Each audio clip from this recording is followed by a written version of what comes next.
Hello students, today we are going to learn poem number 2 pencil. આજે આપણે બીજા નંબરની જે પોએમ છે પેન્સિલ એના વિશે વાતચીત કરીશું, રાઈટ. હવે પહેલાં તો આ પોએમની અંદર આપણને શું કહે છે તો કે અહીંયા એક નાનકડી એવી દીકરીની વાત છે કે જે સરસ મજાના ચિત્ર દોરતી હોય છે, પણ એને હોમવર્ક કરવું ગમતું હોતું નથી, રાઈટ.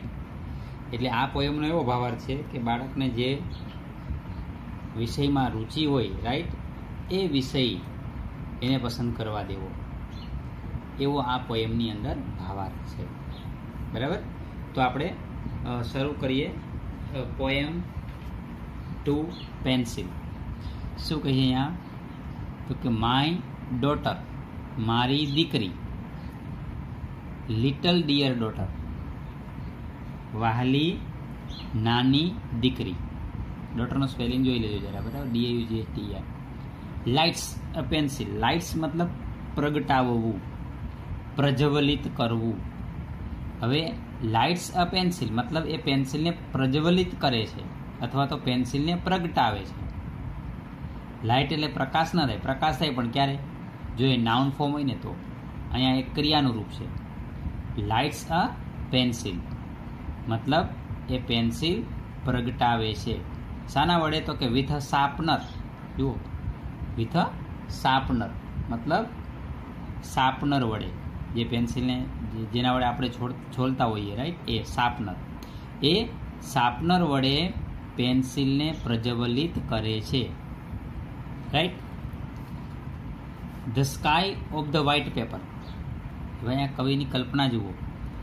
હવે એ જે આકાશ છે, પણ આકાશ કયું? The sky of the white paper.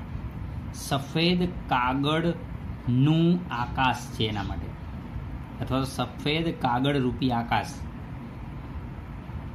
Begins to be filled with light મતલબ એ શરૂ કરે છે, એ શ્વેત કાગળને, સફેદ કાગળને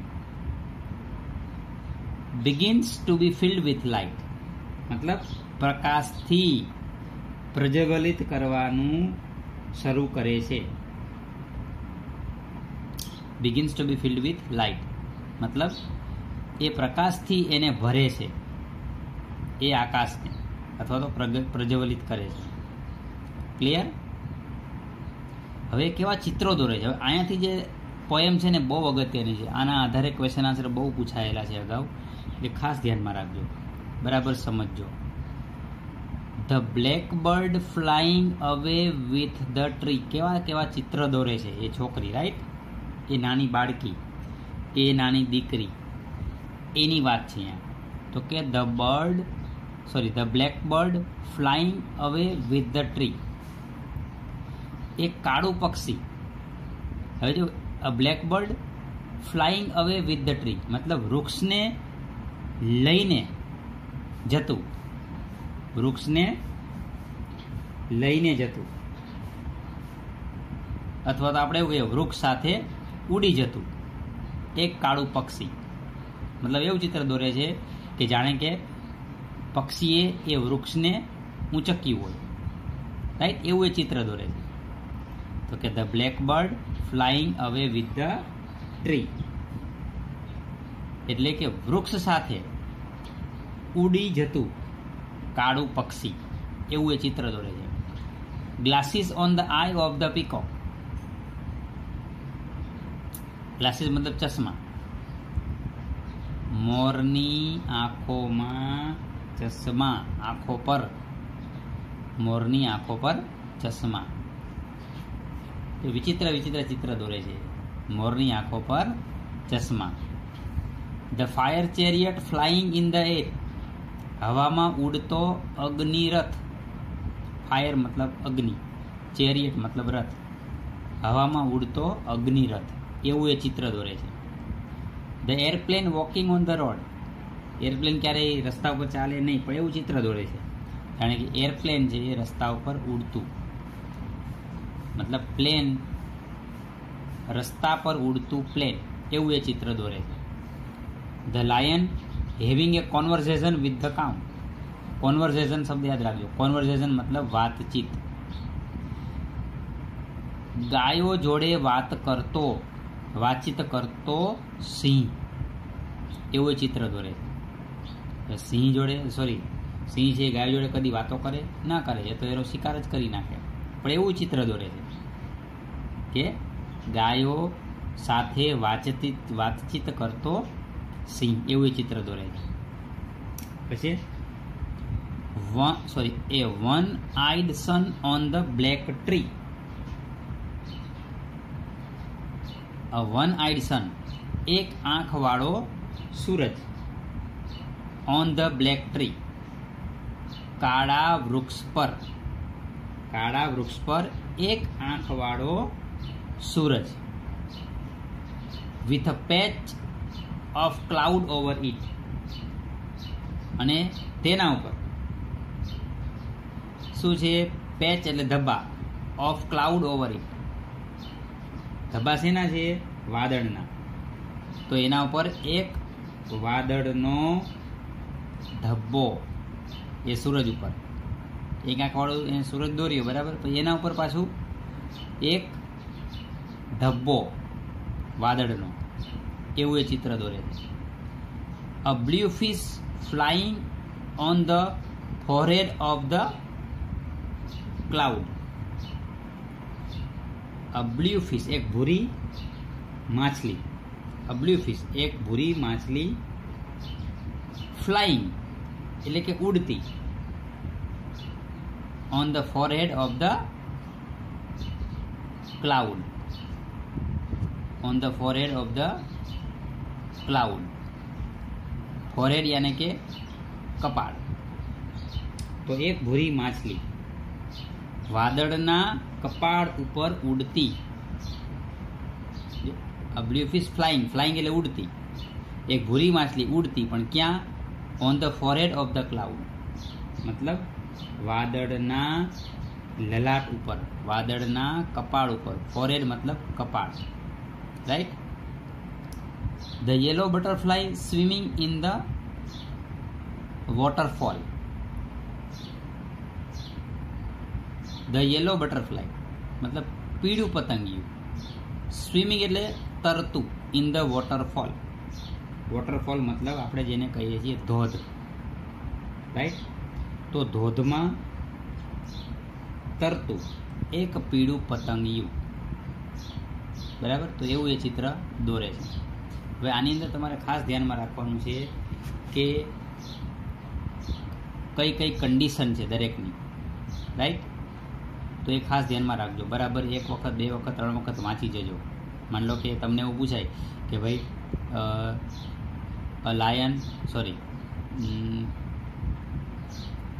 the airplane walking on the road, true or false. તમને એરપ્લેન થોડું રોડ ઉપર ચાલે, એ તો ઉડે, એટલે આપણે શું કરી નાખીએ? ફોલ્સ કરી નાખીએ. એટલે આપણે પોયમના આધારે એના જવાબ લખવાના હોય છે, બરાબર. એટલે અહીંયાથી જે છે ને, ક્યાંથી? Glasses on the peacock, the black bird, અહીંયાથી માંડી અને આટલું આ ખાસ તૈયાર કરવાનું છે, વાંચી જવાનું છે, બરાબર. ઓકે, આગળ. માય ડાર્લિંગ ડોટર, મારી વહાલી દીકરી. ડાર્લિંગ મતલબ વહાલી. ઇન હર એક્સ્ટસી, આ શબ્દ યાદ રાખજો. ACSTASY. એક્સ્ટસી મતલબ અતિશય આનંદ, અતિ આનંદ. આનંદની કોઈ સીમા ના હોય, એને કહેવાય એક્સ્ટસી. મારી વહાલી દીકરી તેના અતિ આનંદની અંદર, અતિ આનંદમાં. Is busy drawing strange pictures. જો વિચિત્ર પ્રકારના ચિત્રો દોરવામાં એ વ્યસ્ત છે. મારી વહાલી દીકરી અતિ ઉત્સાહમાં, અતિ આનંદમાં વિચિત્ર પ્રકારના ચિત્રો દોરવામાં વ્યસ્ત છે. બટ, પણ, van the school master gives her homework, પણ જ્યારે એને એના શાળાના શિક્ષક એને ગૃહ કાર્ય આપે છે. But when the school master gives her homework, પણ જ્યારે શાળાના શિક્ષક એને હોમવર્ક આપે છે. My darling doll breaks the tip of the pencil.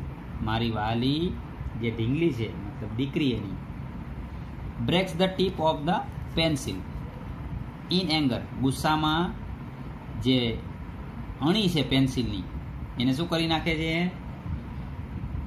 તોડી નાખે છે. Breaks the tip of the pencil in anger. ગુસ્સામાં એ એની અણી તોડી નાખે છે.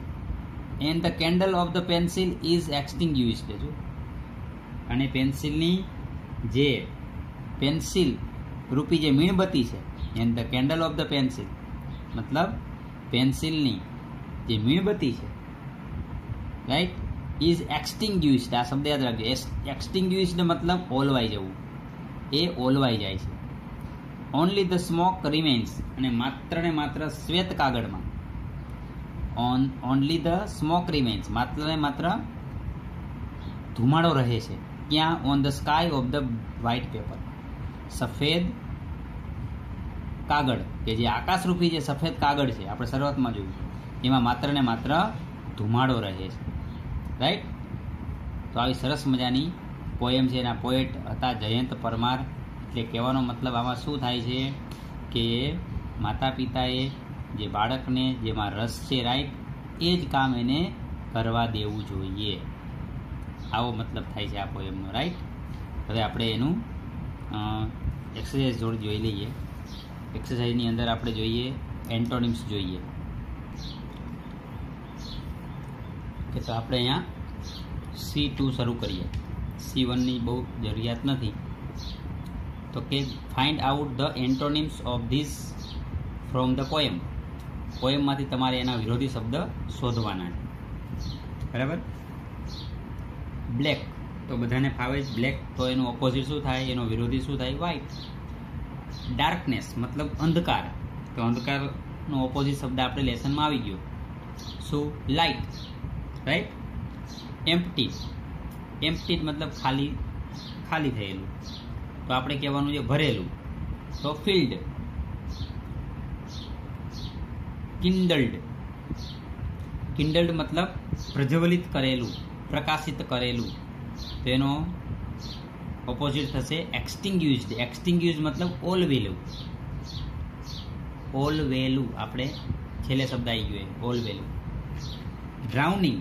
ડ્રાઉનિંગ મતલબ ડૂબેલું. તો સ્વિમિંગ, તરતું. રાઈટ. ટેક્સ મતલબ આપવું. ટેક્સ મતલબ લેવું. તો ગીવ એનો ઓપોઝિટ મતલબ થશે ગીવ એટલે આપવું. રાઈટ. ક્યારેક તમને લોકોને પૂછી શકે. હવે સીધા આપણે આવી જઈએ છીએ C4. પેરેગ્રાફ પરથી ક્વેશ્ચન આન્સર, જે પોએમ ઉપરથી ક્વેશ્ચન આન્સર છે આપણે જોઈએ છીએ પછી. બરાબર. C4 મતલબ ખરા ખોટા. ખોટા હોય તો તમારે સાચા કહેવાના છે, પણ એવું એક્ઝામમાં આપણને પૂછાતું હોતું નથી. ચલો, ખરા ખોટા. એમાં પહેલો, the fish travels through the forehead of the cloud. મતલબ જે માછલી છે એ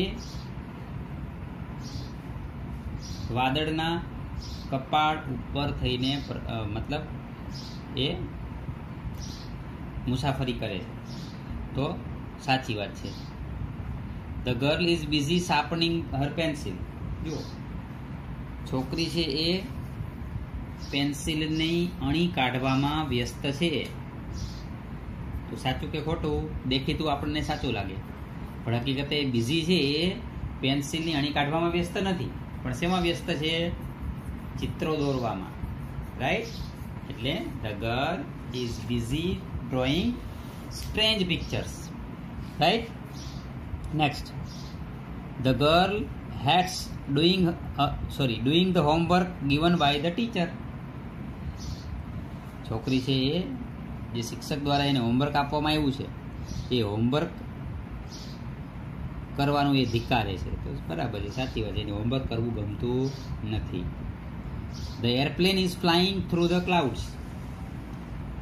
the airplane is flying through the clouds મતલબ આપણે આ પોએમની અંદર એવું જોયું કે એરોપ્લેન છે એ ક્લાઉડમાંથી ઉડે છે, મતલબ વાદળમાં થઈને ઉડે છે? નહીં. આ પોએમની અંદર તો આપણે શું જોયું છે કે airplane is walking on the road, right? એવું એ ચિત્ર બનાવે છે. એટલે the airplane is walking on the road. હવે આવું તમને પરીક્ષામાં પૂછાણું કે the airplane is flying through the air, true or false? તો આપણે સામાન્ય એવું જ લાગે ને, સાચું જ છે, કારણ કે એરોપ્લેન તો છે આ વાદળમાંથી થઈને જ ઉડે ને, રાઈટ? પણ આપણે પોએમને આધારે જવાબ દેવાનો છે, એટલે રોંગ. અથવા એવું પણ પૂછાય the airplane is walking on the road, તો આપણે એવું થાય કે ભાઈ એરપ્લેન જે થોડું કોઈ રસ્તા ઉપર ચાલે, એટલે આપણે શું આપી દઈએ? એને રોંગ આપી દઈએ, બરાબર? એટલે ખાસ ધ્યાન રાખજો આ. તો the airplane is flying through the clouds, તો false. Next, 5th, the poet loves his daughter very much. કવિ છે એની દીકરીને ખૂબ ચાહે છે, તો કોઈ એમાં શંકા નથી, સાચું જ છે. દરેક મા બાપ એના દીકરીને કે દીકરાને ચાહતા જ હોય છે, રાઈટ? તો true. 6th, the lion is talking to the girl. સિંહ છે એ છોકરી જોડે વાતચીત કરે છે. છોકરી જોડે વાતચીત કરે છે? નહીં. તેની જોડે વાતચીત કરે છે? લાયન જોડે, સોરી, ગાય જોડે. The lion is talking to the cows, right? The lion is talking to the cow. એ ગાય જોડે વાતચીત કરે છે. હવે આ પણ ધ્યાન રાખવા જેવો શબ્દ છે. The lion is talking to the cow, true or false? તો ટ્રુ, રાઈટ? આગળ, ધ ગર્લ એન્જોયસ.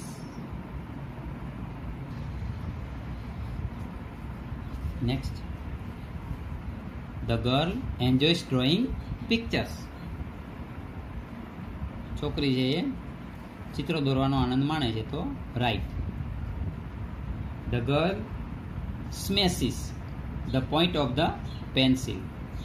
છોકરી છે એ પેન્સિલની અણીને શું કરી નાખે છે? તોડી નાખે છે. then it is also a right answer, right? True.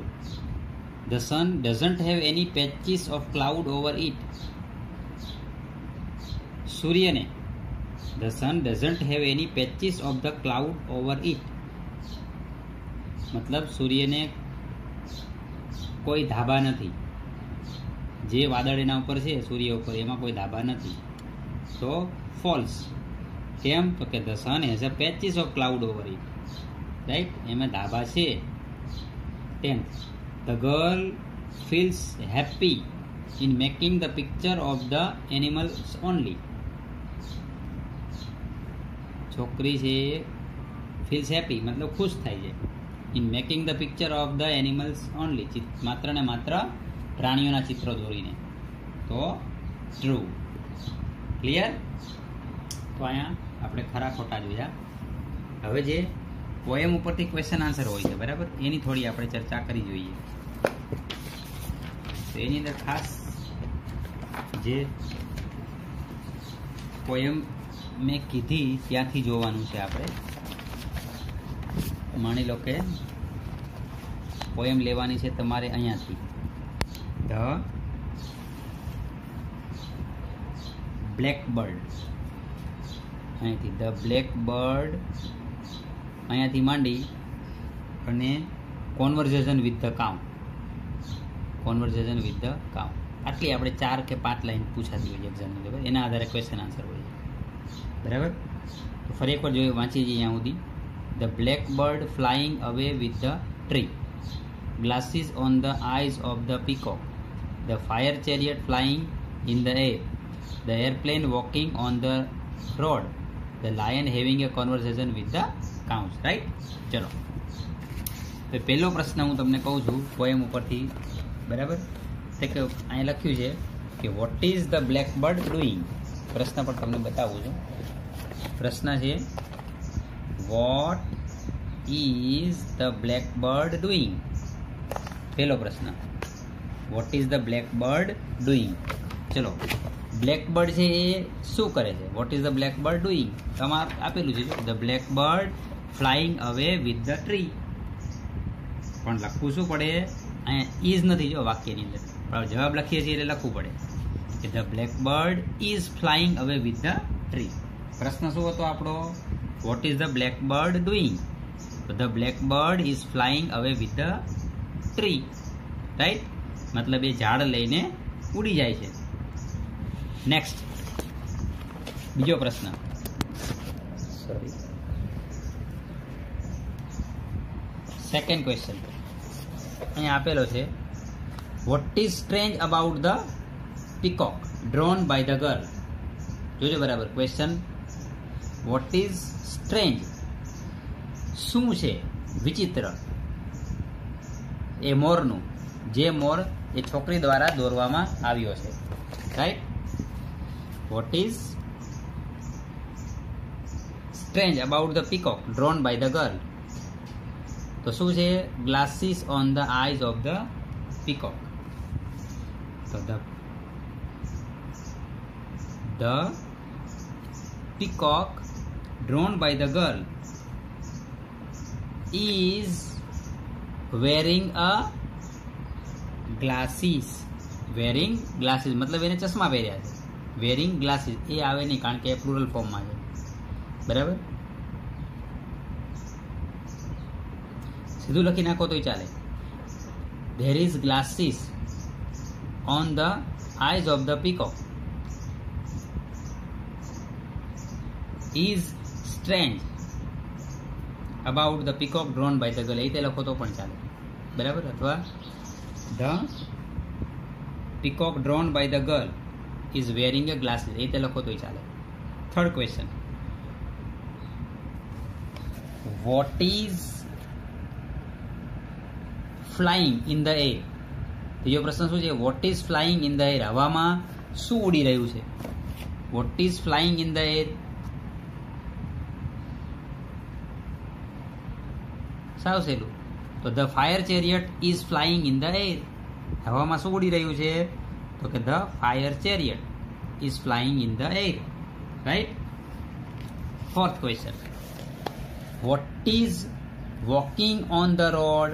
What is walking on the road? રસ્તા ઉપર શું ચાલી રહ્યું છે? તો કે the airplane is walking on the road. જો પણ ઇઝ લગાડવું પડે. The airplane is walking on the road. Next question number 5. Who are having a conversation? અહીંયા કોણ વાતો કરી રહ્યું છે? Who are having a conversation? તો કે the lion and the cow. The lion and the cow are having a conversation. એ લોકો જોડે અહીં વાતચીત થાય છે. રાઈટ. તો આવી રીતે તમને લોકોને પોયમ ઉપરથી ક્વેશ્ચન આન્સર પૂછાતા હોય છે. બરાબર. તો આ પોયમ છે એક વખત લખી જવી, એના સ્પેલિંગ પણ બરાબર જોવાના. બરાબર, અને બરાબર સમજવાની. મેં પહેલી પોયમમાં પણ તમને કીધેલું છે, વર્ડ ટુ વર્ડ આપણે એનું ટ્રાન્સલેશન ખબર હોવી જોઈએ. રાઈટ. તો ચલો આપણે આટલું રાખીએ છીએ. 2 પોયમ આપણે પૂરી કરી.